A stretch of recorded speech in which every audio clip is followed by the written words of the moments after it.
Right, the fifth question on the sheet, question 6, typical A-level question. It is a past A-level question from quite a few years ago. First thing you should be asking yourself is, what's n, what's p? In this question, what's n? 20. And what is p? 0.02, if we are looking at defectives, yes. Okay. Part A, the batch is accepted as a result of the inspection of the first sample. What has to happen on the first sample for it to be accepted straight away? How many defectives must there be? Less than 2, yes. So part A, we've got binomial n is 20, p is 0.2, and on part A we have to have the probability less than 2, which is either means we have 0 or we have 1. This value here isn't in your tables. Don't think it is, so you have to do it with the formula. So there's the formula for when r is 0. There's the formula for when r is 1. You get your two answers and you can add them together and you get 9401, 0.9401. So let's give 3 marks there. If you haven't got it completely right, you can give your method marks for getting those. Are you okay with that bit? Part B. A second sample is taken and the batch is accepted as a result. First of all, what has to happen for a second sample to be taken? The first one, we need to be a bit more specific than that. What did you say? Exactly 2. Yeah, you have to have exactly 2 defective in the first sample to start with. And then, for it to be accepted in the second stage process, you have to have no defectives. Now, the first stage process, I'm using the x here for the number of defectives, and that was binomial 20, 0.2. But for the second stage process, it's not a sample of size 20.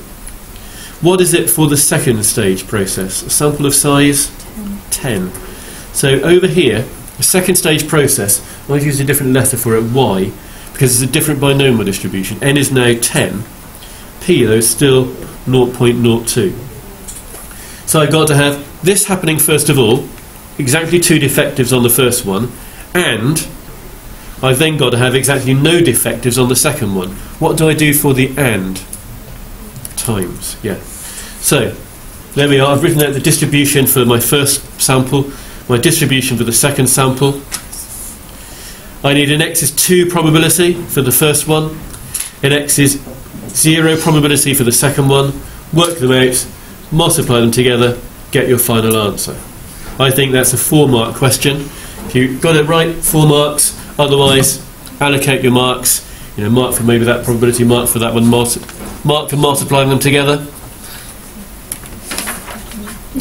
And the final bit, in C, the batch is rejected. How can the batch be rejected? What route do you go down for the batch to be rejected? For the batch to be rejected, it's either on the first sample you have more than 2 defectives, then it's just rejected straight away, or on the first sample you have 2 defectives exactly, and then on the second sample you have greater than 0 defectives. That is how the batch can be rejected. Either you get more than 2 on the first, or exactly 2 on the first and then more than 0 on the second. So, what I've done over here, more than 2 on the first is exactly the opposite of less than or equal to 2, which is easier to work out. So that bit there equates to this bit here. We've already worked out the probability it's 2. We've already worked out the probability it's less than 2. Combine those, that gives you the probability that it's less than or equal to 2. So take that away from 1, you get this thing over here.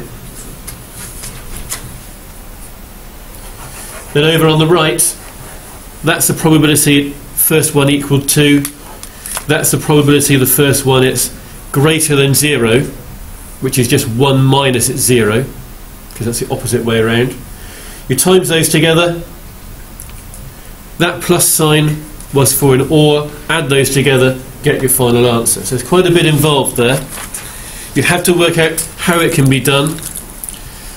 When you've got greater than probabilities, turn them round into less than probabilities. It's easier. I would say for that one, there's probably a method mark for that line there.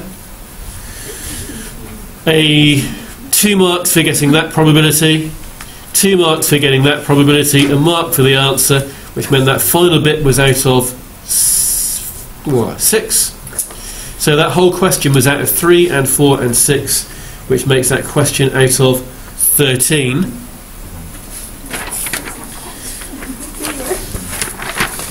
Have I been nasty by making that question 13? Yeah. Right, it probably would be quite a heavy question on an A-level paper. So just very, very quickly, to help us add up, we've got 6 and 8 is 14, and 3 is 17, and 3 is 20, and 3 is 33, which means get your mark, times it by 3, add on 1, and we'll call that a percentage. Okay?